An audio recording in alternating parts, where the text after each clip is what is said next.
Greetings, I am Lies, and I use she, her. And I am Scandal, and I use they, them. And let's play a game together. Oh, yes. Yeah. Alright, so we are back with some Kaiju Noir, and... Kaijuar. Kaijar. It's Kaijar. And we're gonna see how this mystery unfolds, because... who is telling the truth anyway? Seems to be a big theme in our games lately. It has been? Of like, you know what is something interesting that I found over and over about games is how often so many people just tell the truth and you just believe them. It's because true. It's so much work to exposit a brand new reality that you can't actually lie to people as well, otherwise it just gets confusing with your world building. Mm-hmm. Which is the problem that we've had in quite a few of our games, actually going like, wait, what? But if someone's dishonest and we're just learning the world, what then? And I think that's also, though, been something that's been very awkward, going, are you even telling the truth anyway? Because now we've had one character completely contradict you, and going, what are you talking? Or you've even contradicted yourself. And then, when you have, like, basically inexperienced writers, you also get the, is this a plot hole or bad world building, or a lie, or characters with different opinions? I get nothing. It's Max. It's Max. Max, right. Keep calling me Max, detective. I don't use the other name anymore. I guess you should tell me the truth now, shouldn't you? It's come to the truth already. Has it, detective? I really wish this damn vending machine was working. I need a drink. We could go somewhere. I know exactly one dive bar in the whole town. She shakes her head. Not in this part of the city. It's all too public. Could you grab me some water, though? There should be a jug on the counter. Is she gonna run? This sounds like Is she gonna run? This sounds like a total setup. Oh, yeah. Something's gonna happen. You stand, walk to the front of the desk, fill a couple of cups from the pitcher, nod to the clerk, and return to Maxora, putting them on the table between you. Is she gonna poison you? Oh. I don't know. Thank you, detective. Now, no doubt, Lore told you about that more than just that name, correct? You nod non-committally. How do you nod? Like us? Yeah, it's that sort of nod and shake your head back and forth. Like, I agree that I heard something. Uh-huh. He told you we've some history between us? That you work together, yes. Nods non-committally, so that she could be, basically give more information than otherwise and then confirms with more detail, ruining that. Uh-huh. Like, I'll leave it vague and open, so you'll most likely say something I don't know, but then I'll be specific, so it won't happen. Right. What else did he tell you? What should he have told me, Max? That was such good timing on the random music. Uh-huh. Well, that's true, that we work together. Laura and I were entrusted with the task of collecting a certain item. An item of considerable value that also carries with it a considerable risk. Are you secretly a thief? Uh-huh. A thief? And what item is that? Maxora picks up a glass and sips from it. It's a delicate gesture, very ladylike. In that moment, you see how her body language has changed again. Far more confident. The real Max, perhaps? Tell me, detective, have you ever heard of the Crimson Old One? The what? Hi, the what? Oh no! Oh my god, that looks like a video game item so hard. Do you know that? Are we doing the Maltese Falcon? Oh my god, we could be doing the Maltese Falcon. Are we doing them? Or, I mean, it could be a series of references, obviously, but I'm like, oh, the Maltese Falcon! It's a MacGuffin. And it's coded homoeroticism that somewhere, I guess. Okay. That's amazing. I also love the, ear helmet on that thing. It's amazing. It's really good. The Crimson Old One, an idol carved from a single giant ruby, dug from the caravan that surrounds New Monstropolis. Sorry, the cavern. You mean, dug from this entire enclosure that we're in, which is a cave. Uh-huh. From New Monstropolis, by the founding Kaiju. It is said that the light that reflected from the ruby was enough... I can read this. Was enough to illuminate the entire cavern. And that the first Kaiju war was waged over who would claim it, millennia before the humans climbed down from their trees. Kaiju are older than the humans. Uh-huh. I love that. Also, though, was it carved into the shape of this thing?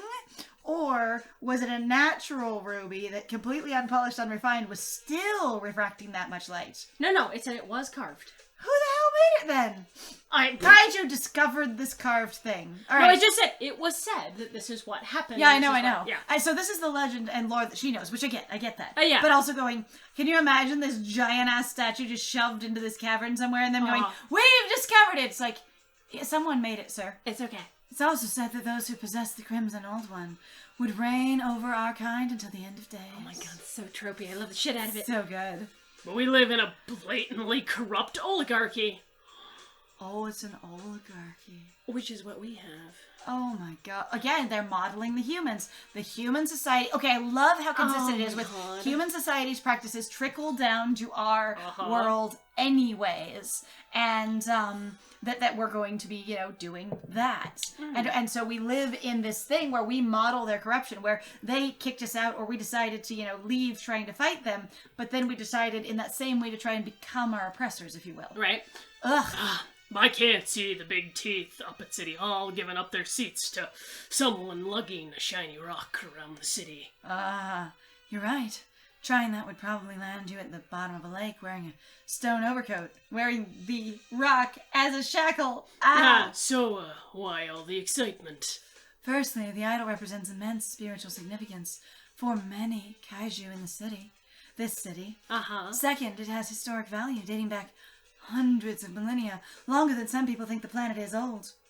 And I will clarify for my lovely audience once again, if you're new here, my lovely friend is dyslexic, and sometimes even I get tripped up a little bit with the text, especially if you're reading really quickly. So it is a thing we usually like to comment on, though, because it can be difficult sometimes to read the text choices that a lot of these visual novels like to make. So we really would like to put forth into the universe again that if you do make a visual novel, if you could make it with a dyslexic-friendly font option, that would be amazing. Or a lot of people also have more success with slightly larger font options. Yes. And it would affect the way your dialogue appears, or potentially how much the screen it takes up, or again, you could only have one sentence up there at a time. But a lot of people read more effectively with bigger font, and if you don't have a dyslexic font, or if you have both. And it's not even an eyesight thing, it's just unjumbling the letters. Yeah, pretty much. Thank you for that. But yeah, if I make mistakes, please forgive. I'm doing my best. And finally, it's a ruby the size of kaiju egg. I think it's supposed to be a kaiju. Of a kaiju egg? Probably a kaiju. Of kaiju eggs. Do you have any idea what that's worth to the right collector? And what do you have to do with the rock? Well, I was supposed to be getting the idol into the city to sell on. Wait, to sell on. To sell on? I was supposed to be getting the idol into the city to sell on. I don't know what that means. I think it's to sell it. To sell it? It's probably what sell it. Yeah, I read that and I went, wait, what? And then I clicked the thing before it. Also, into the city, it says New Monstropolis. Are there other kaiju cities? Ooh. Are there kaiju rurals? Is there kaiju countryside? Into the city? Where else would it have been? Into the city?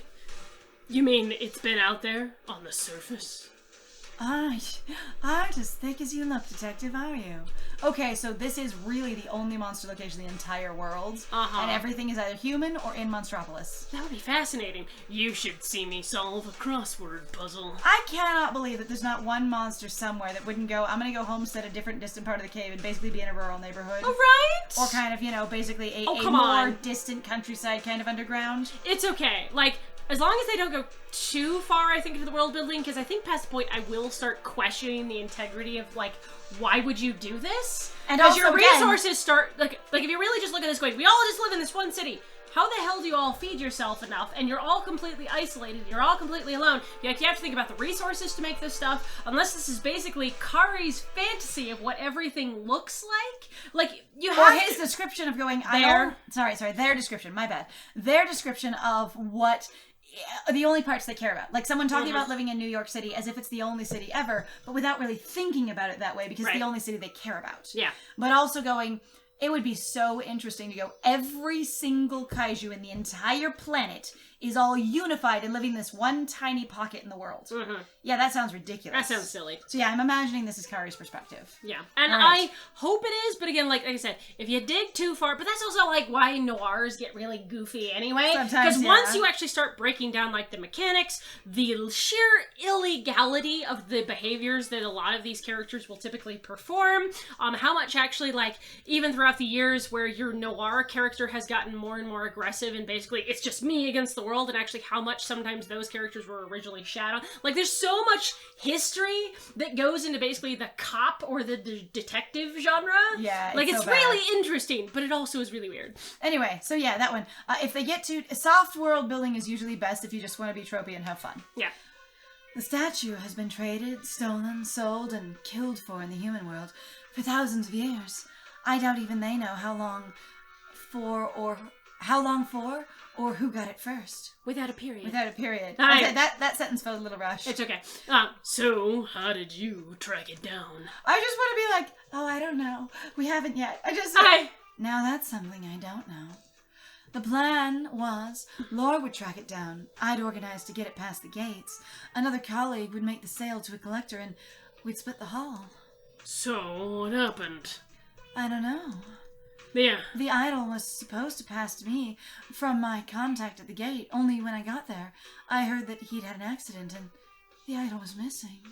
One of those, accidents where folks just up and die?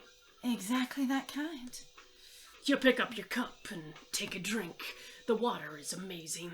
It's purified with Brita. It's so good. So why do you up and run? I'd been paid an awful lot of money to get the idol into the city, most of which had gone towards bribes, storage, and my contacts in the human world. None of whom was prepared to work with a kaiju for cheap. If Lore thought I'd screwed them, they would be after me. I had to make the first move.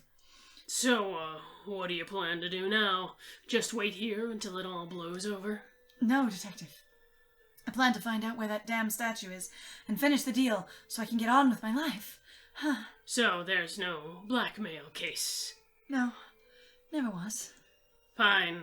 Then my work is done on that matter. I'll let my assistant know and he can do you up a letter of completion and an invoice for services rendered. No! Oh, I'm sorry we couldn't make this work. And I'm sorry about the lies. Is that everything, Detective? Not quite, Max.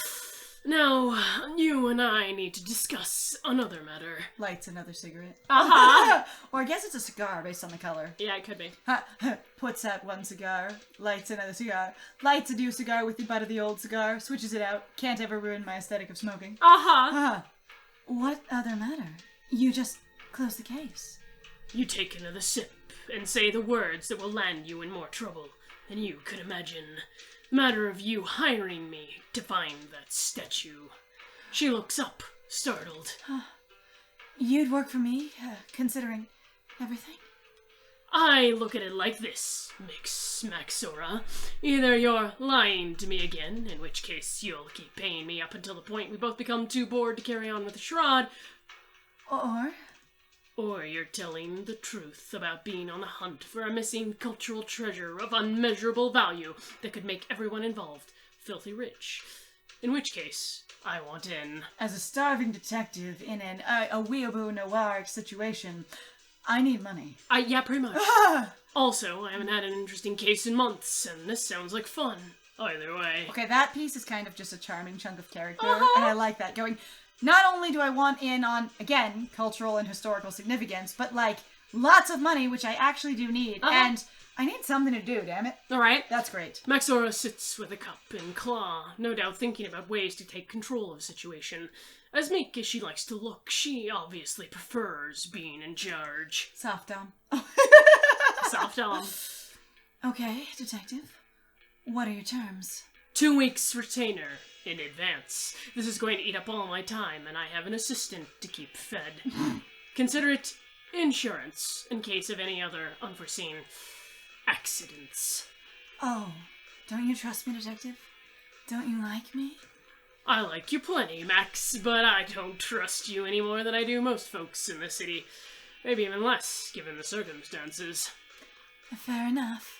You've earned the right to be mistrustful of me. And if, I say if, the idol story is true, then I want 10% of the sale price. I don't care how you get that, whether it's from your share or split with the others. Call it a finder's fee. She looks directly into your eyes for a moment, sizing you up for haggling, but you don't blink. We have a deal, Detective. I don't have the money on me right now for your retainer, but I'll have it sent to your office. Given that she has no clothes and no pockets, I would expect she doesn't have it on her. Me too! Oh my God. I like that concept, going like, no, that makes sense. I'm naked. Completely nude. I don't have it stored in a locket in my necklace as a credit card, so, I'll have to get it from my room. As you finish your water... Yep, she poisoned you. She poisoned you. The edges of the room start to spin. I knew she wanted water and she drugged you. Yes! Fuck! She drugged the drink! In all honesty, I'm sorry about this, Kari. I didn't know if I could trust you. Find the statue and you'll get everything that's coming to you. Start with Laura, Detective, and I'll be in touch. I don't want you to follow me or find out where I'm going. Look at the back of the room. I kind of love that. She leans in close and you can feel her. Icy is actually spelled incorrectly. It's I-C-Y.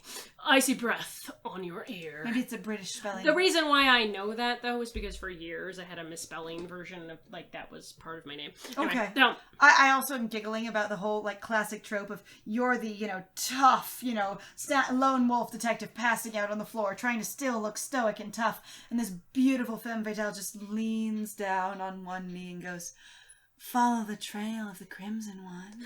Just right into your ear. The gaping maw of Oblivion. Yep, swallows you whole. Isn't it gaping? This is the end! I can't be gaping. Oh my God! Gaping maw! This is the end of the demo of Kaiju Noir. Thank you for playing. The story has only just begun. Oh, wait, hold on a second. Does that mean you could possibly date the bartender? Because these are the 4 character models you get to see. Oh, this might be for only now. I know, but I'm just like, for now. Is the bartender dateable? I would like to know, too. Anyway. Honestly, they're really cool, but I really liked Stainra. Honestly, that design was really neat. I liked it. If you enjoyed playing, please let us know your thoughts on Twitter. Oh, we could take them on Twitter. We have a Twitter, and leave us a comment rating here. We can do that too. We usually do both. So please, you guys, feel free to support each other and support these people. Yeah, too. Stay safe out there. It can be a scary world. We monsters have to stick together. Hey! See you on the full release in 2021. Oh yeah, fuck TERFs and crash the fascists. Yeah! Okay, that's so good though. Okay, that was super cute. Love the art. Having a lot of fun so far. Also, just so everybody knows, we put in new, no copyright, noir music for everybody. It's called Suspense, Detective, Secret Agent, Spy, Movies, Cinematic Background Music.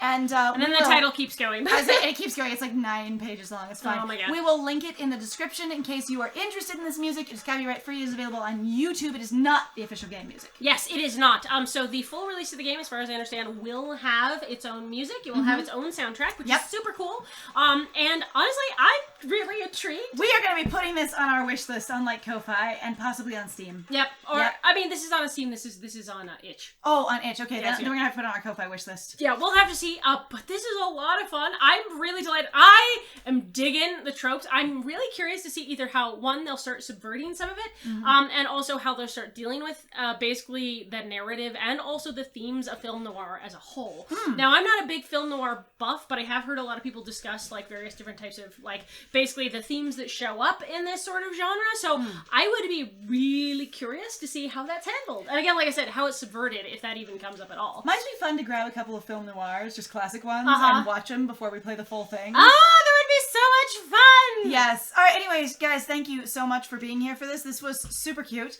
If you want to, check out the creators, they have all of their stuff online. Yep, and we'll go back to the about again. Yes. All right, so... so it was written and developed by MD Kaiju. Character art was by Lilius Abadias. And then the UI was by Time Patches. Yep. So this was done in Ren'Py. So this is super awesome. I am super excited about this. This seems really great. Yes. Like I said, I really really would like to see the rest of this. Yeah, and so far, I'm enjoying their ideals very much, kind of thing. And also that they're just leaning into the tropes of things. It's really cute. So in the meantime... Yeah, thank you very much, everybody, for joining us. If you like what we do, please feel free to like, comment, subscribe, and also share our videos, please. It does us a world of good. It does. And really helps us out. We are also, like we say in every single one, we are trying to build our channel, so if you'd like to share our videos with somebody, no obligation though to do so. It also helps in that way. Also, please feel free to go check out our Ko-Fi and our Patreon. We have some links in the description down below. It also helps us, if anybody wants to participate in that way, help us basically upgrade our material and also keep getting games for all of you all to see and review. And also, please support the creators of Kaiju Noir. Yes. They are fantastic. I am really excited to see where this goes. But other than that, I have been Scandal. And I have been Lies. And it was great playing with you. Bye!